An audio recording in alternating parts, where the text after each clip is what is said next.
আমার সেই গল্পটা এখনো শেষ হয়নি।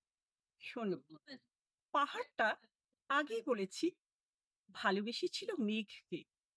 আর মেঘ কিভাবে শুকনো খটখটে পাহাড়টাকে বানিয়ে তুলেছিল ২৬ বছরের ছোকরা, সে গল্প তো আগেই শুনেছ। সেদিন ছিল পাহাড়টার জন্মদিন। পাহাড় মেঘকে বললে, কাল তুমি লাল শাড়ি পরে আসবে। মেঘ পাহাড়কে বললে, কাল তোমাকে স্নান করিয়ে দেব চন্দন জল। ভালোবাসলে মেয়েরা হয়ে যায় নরম নদী, পুরুষেরা জ্বলন্ত কাঠ।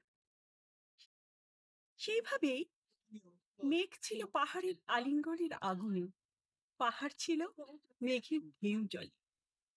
হঠাৎ আকাশ জুড়ে বেজে উঠল ঝড়ের জমঝম্প।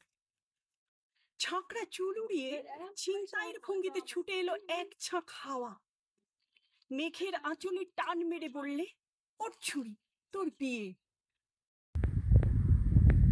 এখন শেষ হয়নি গল্পটা। বজ্রের সঙ্গে মেঘের বিয়েটা হয়ে গেল ঠিকই, কিন্তু পাহাড়কে সে কোনোদিন ভুলতে পারল না। বিশ্বাস না হয় চিরে দেখতে পারো পাহাড়টার হাড় পাঁজর, ভেতরে থই থই করছে শত ঝর্ণার জল।